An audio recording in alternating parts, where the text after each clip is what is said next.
The collapse of a 20-year marriage. It's been about 2 years for me, 40 male, from Discovery Day with my cheating ex, 39 female. We were high school sweethearts at the end of her senior year. I had just graduated and met her working in a video store in a small suburb. We were close friends for about 6 months, and eventually it led to me getting up the courage to plant a kiss, and the rest, as they say, is history. Unfortunately, as this tale has found its way to the sub, we all know it didn't end well. I had never really had friends who cheated, never heard anyone talk about it, and I had no idea about the amount of trauma that was on the way. It was a random occurrence that I had even found out. My folks were visiting, and my ex took off to go to a co-worker's wedding in another state. She had told me about the event about 2 weeks prior. My ex had a few friends that weren't mutual, nothing out of the ordinary, but there I was watching a movie with the folks and realized I misplaced my phone during the day. I was holding my iPad and browsing during the flick and tepidly shifted to the Find My iPhone feature.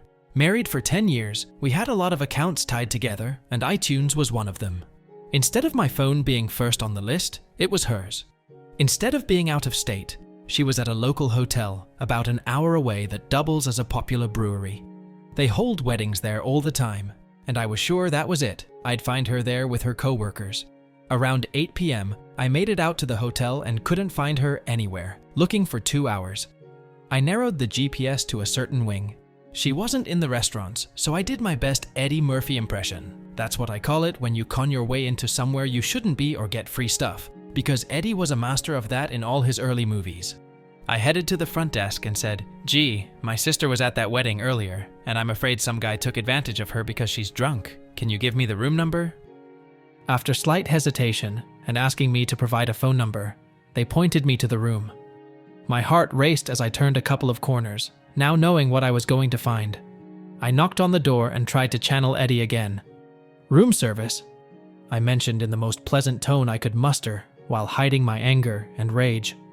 A male answered that I must have the wrong room. Immediately, my cover was blown. "I think I have the right ing room. How about you open up so we can have a conversation?" My cheating spouse starts texting me. Finally found out the jig is up. She says she wants to talk in the morning and that she refuses to come out of the room. Oh, okay. Stay the rest of the night with your lover. Got it. I linger for about an hour just to see if they'll come out. At this place, the restrooms are in the hallways, European style, but neither person emerged, and I gave up. I went and took photos of her car for some kind of proof, and went home heartbroken to a sleepless night. She asked me to meet her in a public park where she knew there'd be people. She actually said that. Oh, okay, never ever laid a finger on you or raised my voice at you in 20 years, but now domestic violence is a concern. Making her wait, I get to the park a few minutes late and realize that my expectations are still off. Even though I got the coldest shoulder the night before, I was ready to make this work, to fix it. I came with a forgiving heart, expecting remorse. Surely my wife of 10, 11 years wouldn't gaslight our whole existence. She's in tears, says she's sorry. Looks like the whole time she's just sorry she was caught. I told her how I found out and she smirked at it. We discussed her coming home, and I was both appalled and mesmerized to hear, "I just can't go back to the way things were. I'm so trapped there." 3. Oh, okay, so she's the victim, right? She spent 3 days in a hotel downtown, presumably just spending time with her lover, trying to decide if she should come back home. The AP was in a relationship too, has a 12-year-old son, and maybe that baggage was too much for her. She came home, completely listless for a week, would hardly speak to me, demanded we sleep in separate bedrooms, claims she'll work on this but just needs space after all she's been through. She's done seeing the AP. We do the right thing and start marital counseling. Session 1. No further details come up. I ask for transparency, and I've been going nuts researching affairs on the internet. She just maintains she can't go back to the way things were, but in no way can verbalize why our life wasn't happy or fulfilling enough, and what is meant by her statement. Luckily for me, the therapist spots something and poignantly asks, "You've ended the affair, right?" Shock and awe. She hadn't. "Well, I was going to call him and let him know, but I haven't yet." As I began the slow troll into the trickle truth, she confessed somewhat that she'd been with him for at least 1 year prior. It was unbeknownst to me utterly and completely. Still happy in the bedroom, and she manipulated me with gifts.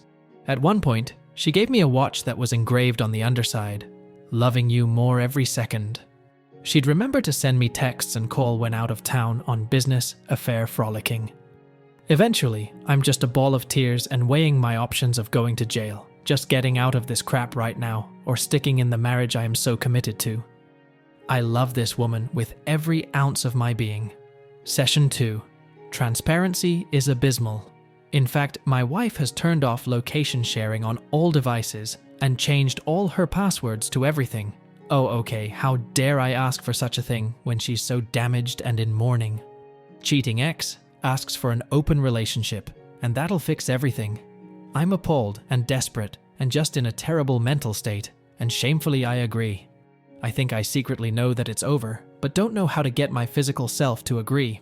The therapist corners her, saying she needs to break it off with the AP, still no word on that, and that polyamory might not be healthy at this point in our relationship.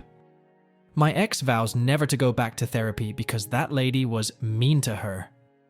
Oh, okay, starting to see a pattern here. I cry every night, deep and terrible sobs.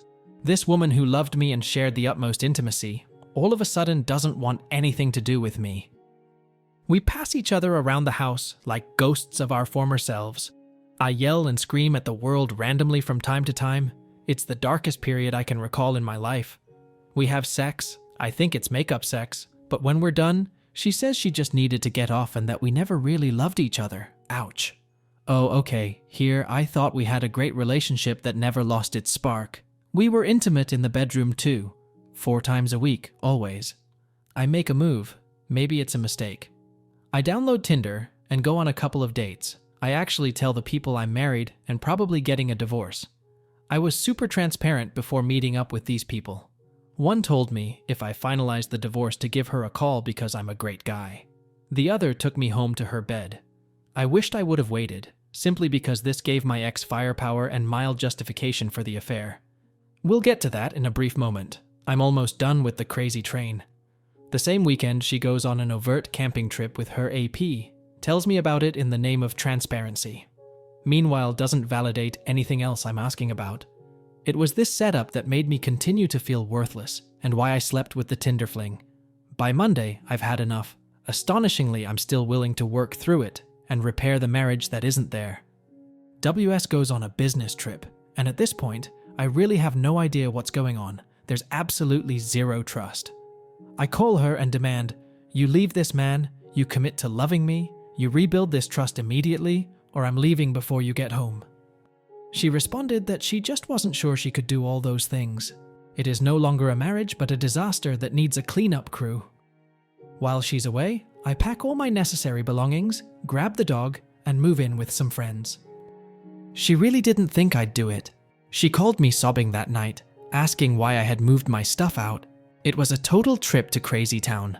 I told her she'd better act soon, that after nearly 2 months of dealing with this, she needed to make a decision. I could no longer live with her as part of this situation, and time was expiring shortly. I told her that in 2 months or less, I'd probably be firmly planted in the divorce camp. I said that she'd done nothing to work toward my side, and had done nothing but make abusive comments with her selfishness and endless need to be validated by men. She responded by telling me it was my fault for finding out about the affair. In her words, she wasn't looking for a way out, but would have played the good housewife role for the rest of our lives if I just hadn't found out. I was sickened and almost driven mad by what I heard on the phone. Who was this person I thought I knew? Who I shared my life with? Who valued me so little that I was a throwaway object, or at most, only there to placate her wants and desires? She backpedaled and exclaimed, "This could be a good thing. We'll grow into something new, and we'll go on dates together and be excited to see each other again. If it's meant to be, then we'll get back together." Seriously, WTF? Even in this state, I knew relationships are something you work at, and that love is a practice, and I was getting none of that from this horrific shell of a human being. About a week later, I tried meeting up with her. She said she wanted to discuss the divorce. It really just ended up being her wanting to flirt with me, and then control my advances.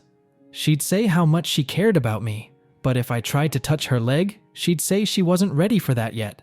Since I had moved out, she insanely also moved out and was paying double rent by getting a nice city apartment just a couple of blocks from the bar we happened to be at. When I offered to walk her home, she scoffed and said she'd be fine, and also wasn't ready for me to see her new place. Oh, okay, so I've been your husband for nearly 11 years. We've been together for 20, and now I can't touch your leg or walk you home. Alone with the dog, in my new rented room at my friend's, I bit the pillow hard and sobbed harder that night than ever in my life. It wasn't wants or desires this time, but I knew it was over, truly over. I knew the woman I loved was gone. Maybe the rose-tinted glasses were lifted, but I knew it would be in my best interest to never interact with this person again and cut them out of my life. I was devastated because I truly and deeply gave my love to this person and thought all these years it had been reciprocated. As my therapist and many here have told me, I was the lobster in a pot. I didn't see the red flags when she hated my friends or told me her friends hated me. I didn't see the red flags when she'd buy me clothes and parade me like a trophy. Oh, okay, well, I'm kind of fit and handsome. I didn't see the red flags when she started traveling endlessly for work. Nor did I see them when I asked her how she really felt and if there was anything that could make our relationship better. Part of it is the eyes of love, and part of it was her nasty manipulation that I couldn't see until now. Nothing was ever enough for her. Not my job, not our house we owned, not the work I did on the house. It was all a ruse that fit perfectly with my codependency. I wanted to fix things and to be good enough, and she was very capable of causing enough disaster and dangling enough carrots to keep me engaged. I wasn't looking to have love reciprocated, but to love her so much, it was enough for both of us. With my head clear, I resolved that the divorce was going to happen, and with her crazy attitude, it meant I was filing all the paperwork. I wish I could end this mega rant here, but you've only seen the awakening thus far. The claws are about to come out. We hadn't spoken in 3 weeks, and I felt like I was making the right decisions in my life. I'm surrounded by friends, moving forward, and gaining some clarity. I've realized the trap that I was in and made a firm decision to not get back together. Ring! Ring! Oh, who could that be? It's my WS. We were supposed to meet for coffee to discuss the divorce and entangle paperwork.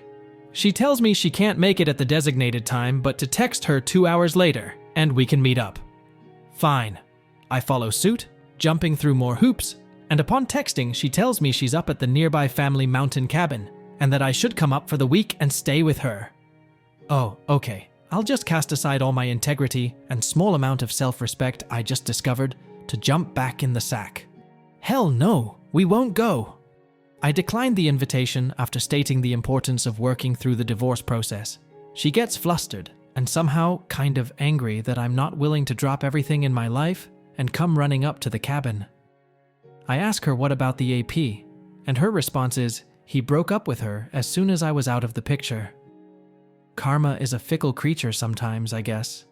We finally meet for coffee, and I bring all the documents, gushing comments pouring out from her about how good I look and how well I seem to be doing. Nope, I'm freaking devastated, and this isn't a game to me, lady. What's up?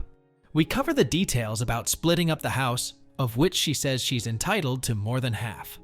I'm not to touch her 401k, and as a compromise, I get to keep my business untouched that I worked my tail off on building for 10 years. I'm going to stay on her healthcare for the duration of the divorce, and will tidy this situation up as fast as possible. As I turn to make my exit, she pursues and follows me to my car, murmuring about things. Spinning on my heel, I ask if she has anything to say for herself. Frantically, I'm searching for remorse, perhaps a splinter of a shred of the person I thought loved me. It spouts out in a phrase more akin to a question than an answer. I'm sorry? For what? I retort. I'm sorry for what I did. The words trailed off as if released by the smallest church mouse in Zootopia. It was a benign effort that reeked not of remorse in action, but shell shock from being caught. In a way, it was helpful. It let me know that my assumptions were now correct, and that I knew where I stood. She wasn't sad because of anything she did, only that she had lost me as an asset with her cover blown, and now wanted this man back in her life who, at one time, would do absolutely anything for her. It was the only apology I would ever receive. She asks me what our narrative is going to be, and I pause, trying to discern the question. Yeah, like, what are we going to tell people? What are we going to say happened? That maybe we just mutually decided to see other people or something? What's our story? Oh, okay, holy shit. Yeah, our story. Well, you can say whatever you want, but I'm absolutely going to tell the truth to anyone who will listen. That is what happened. You broke my heart. You stepped out on marriage, and now you want your cake. I've had enough, and I don't need to create a story to feel better about myself. K by E. I turn and walk away, and as soon as I cross the street, a train comes, ending our conversation. I immediately get in my car and text all her family about the end of the marriage and why it happened. No, for real, we're talking Wolverine claws. I felt good about shutting the door, knowing there was no healthy way to patch things up and realizing it wasn't a healthy relationship in the first place. As the divorce process took shape, other tragedies began to fall my way. I was hit with a full double-barrel shotgun. Right before D-Day about 3 months earlier, when my WS was out on one of her trips for work or sexual affairs, our house flooded on Super Bowl Sunday. I went to a friend's house and came home to find half a foot of water in our garage. Supposedly, she was in Amsterdam where some field offices were, but when I called to tell her about the disaster, it sounded like she was right next door. Either way, she just starts yelling at me to fix it. Of course, that's what I'm doing. Had I been smart, I would have run to Home Depot in the last few minutes they were open and grabbed a sump pump to drain the driveway. Luckily, our garage was attached to a finished basement and was the lowest point on the property. However, water had totally invaded the garage and almost breached the step up to gain entry into the house. I called a friend who's a landscape architect and handy in various ways. We filled sandbags until midnight, but record rain thwarted us as we went. We saved the property for a few minutes, but with record rainfall that year, it was about to crest through. We came up with an idea to siphon the water from the driveway into my basement utility room where the drain is. We grabbed 60-foot garden hoses and I started pulling with my lungs to draw the water over. It worked. Besides getting a mouthful of groundwater, I got a nice steady stream flowing to the drain at gallons per minute. The driveway didn't recede, but it didn't overflow anymore. This gave me some time to bail calf-deep water around the house, using a shop vac to pull up about 5 gallons at a time and heave it over. We had one gutter leaking, and instead of going to the French drain, it's pouring into the driveway. I start filling a huge garbage can that has to be emptied every 3 hours, or it fills with rainwater. I'm soaked, I'm in the rain and water, and no sleep for 24 hours. When I do sleep, I set an alarm to get up and bail to make sure no damage happens.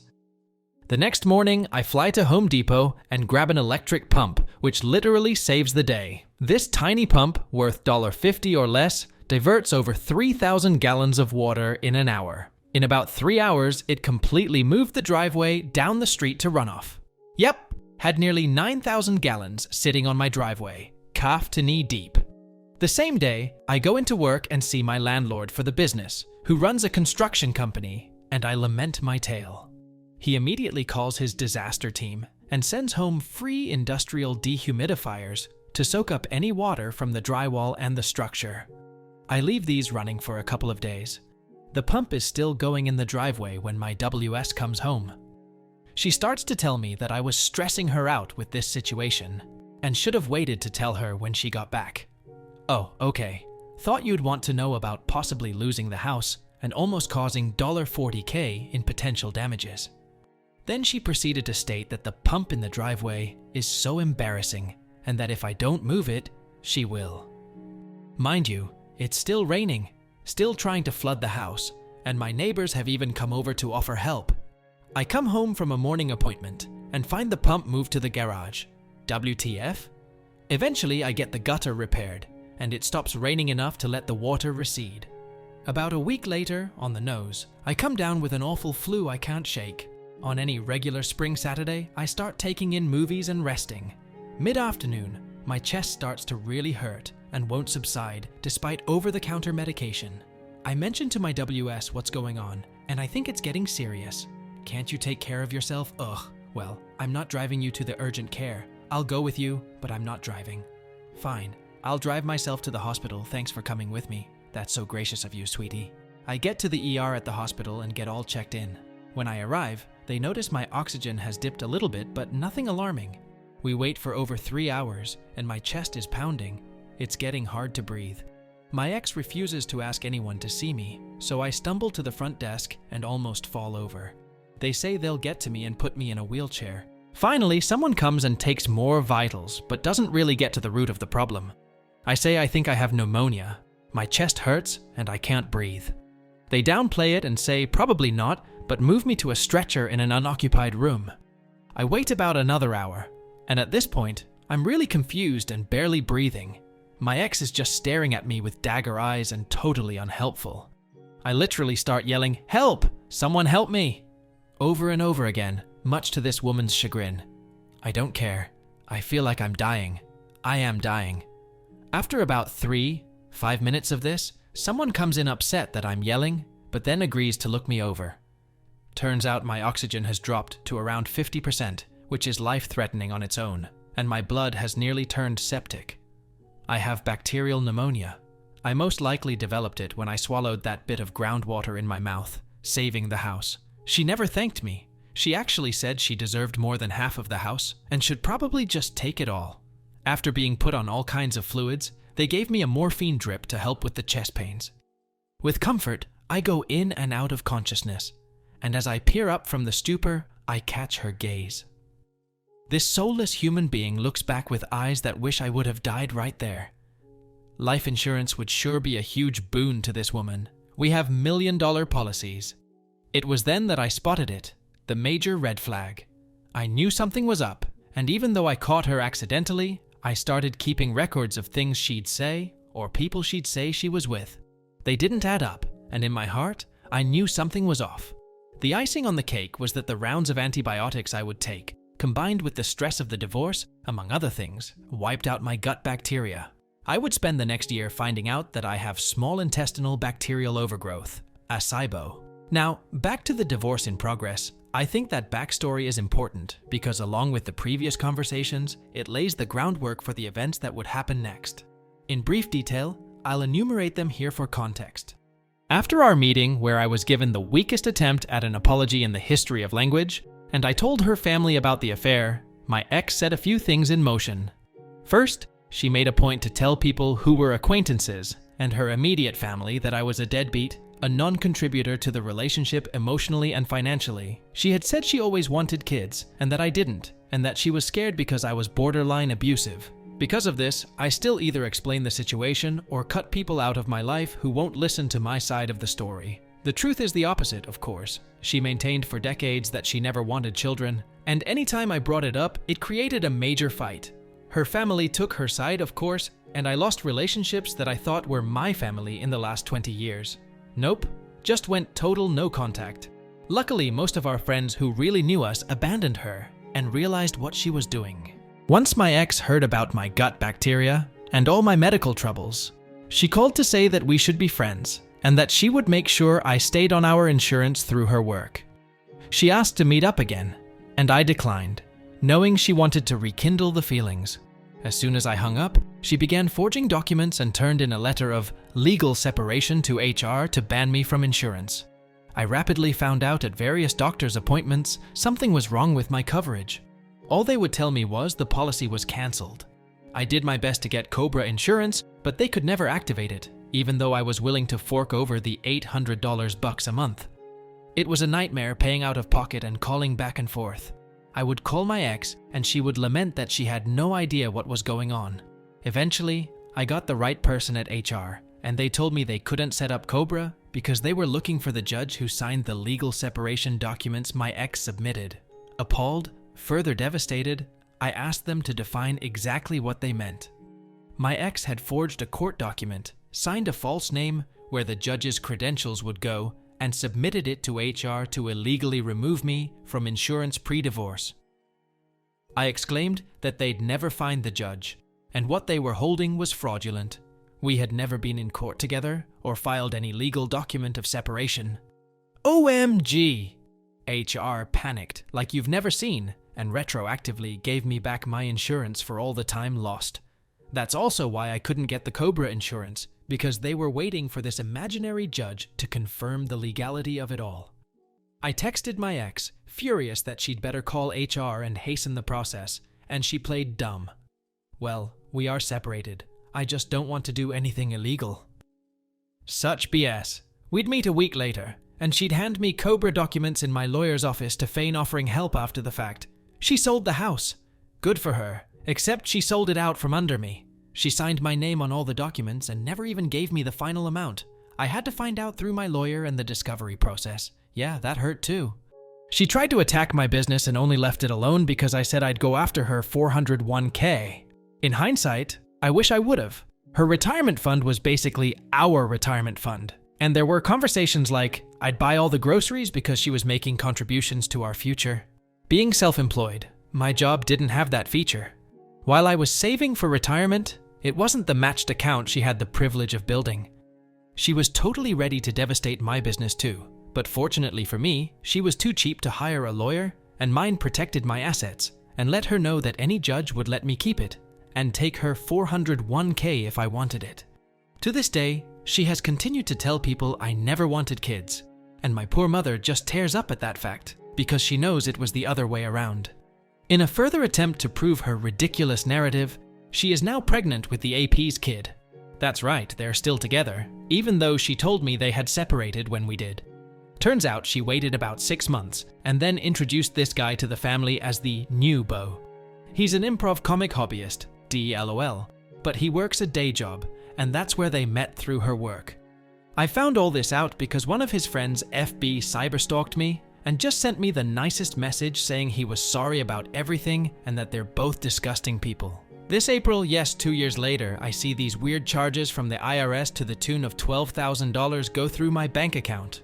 The numbers don't make sense, and I call the bank and my accountant. You guessed it, my dearly departed ex used my checking account to pay off her taxes.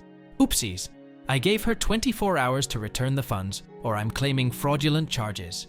In hindsight, I wish I would've and let the IRS penalize her into oblivion for it. We texted back and forth. She won't apologize for it, of course, and asks why I'm so upset. It gets really stupid, and I finally declare that I know who the AP is, and maybe his friends shouldn't contact me online. She doesn't say anything about this situation, and the only response I ever receive is, "Who have you been talking to?" All this. And there's light at the end of the tunnel. Besides this person I cared deeply about at one point in my life, trying to invoke wrath and scorn to the limits of human tolerance, I'm here today to tell you I made it. Not only did I survive all this because I'm a champ, but I'm better off for it. The most obvious thing is you, the Redditor, are probably as sick and disgusted with this lady as I am. Human beings like this shouldn't be alive, and they certainly shouldn't bear children. This journey became so much more than that, and has vaulted me to a new level of growth I am ecstatic about. Shortly after beginning therapy, I discovered that I am a fixer. I grew up in a home where I was devalued, and my spouse fit right into that mold like a jigsaw piece. It felt like home, all her unquenchable demands and hoops to jump through. I was always shifting myself and trying to be the person I thought would make her happy, while never being true to myself. Clearly, that strategy didn't work and set me up for failure laid out here. Because I was donating love without ever having concern for receiving it in return, one of the toughest lessons I had to walk through was dividing my ex from my own self-worth. Someone else here recently made a post, and it clicked for me. I had loved her for so long and so truly that I had prescribed a certain amount of my own self-worth from our relationship. When that was severed, I unknowingly felt like my value had diminished, that I needed to prove myself to my ex, or somehow I was worth more when she was with me. What a tragic statement, and I couldn't even put my finger on that until recently. Not knowing myself, I never learned to be comfortable in my wants, goals, and desires. I never learned to be comfortable in my accomplishments and my missteps. Late to this party, I never learned what my value to others could possibly be, and just buried it all under the guise of trying to be good enough for others to like me. I was always outgoing and socially fun, but it didn't come from the right place. Now I can see the red flags in people, understand what I bring to the table and what I want in this world. In the past year, I have grown so much in all these regards. I've discovered who my true friends and family are, and I'm beyond words with how much I appreciate them in my life. I met someone, a fine woman, who has her priorities in the right place. We love each other in a fully reciprocated way. She shares my accomplishments with pride and shoulders the burden of obstacles together. She treats those around her, including me, with empathy and kindness on a foundation of strong resolve under these values. I feel truly blessed to know her and continue life's adventure with this young, passionate woman. We recently bought a camper van and, for my 40th birthday, are taking a cross-country road trip. It's all I could ask for and more because it's filled with nuance that I would be incapable of knowing to ask for in my previous relationship. I could leave a rant as long as this mini-novel here on all the simple and beautiful gestures she has bestowed on me. In the past year, my business has grown by leaps and bounds. I'm free to make decisions about it without fear of shame or scorn from my partner. I'm also able to take pride in what I've created, and I can work on it as ardently as I want, or take a break and let my staff handle the day-to-day if I choose. It's a great place to be, and far better than it was a few years ago when I thought I was in a happy marriage. For the first time in 30 years, I'm about to celebrate and enjoy my own birthday.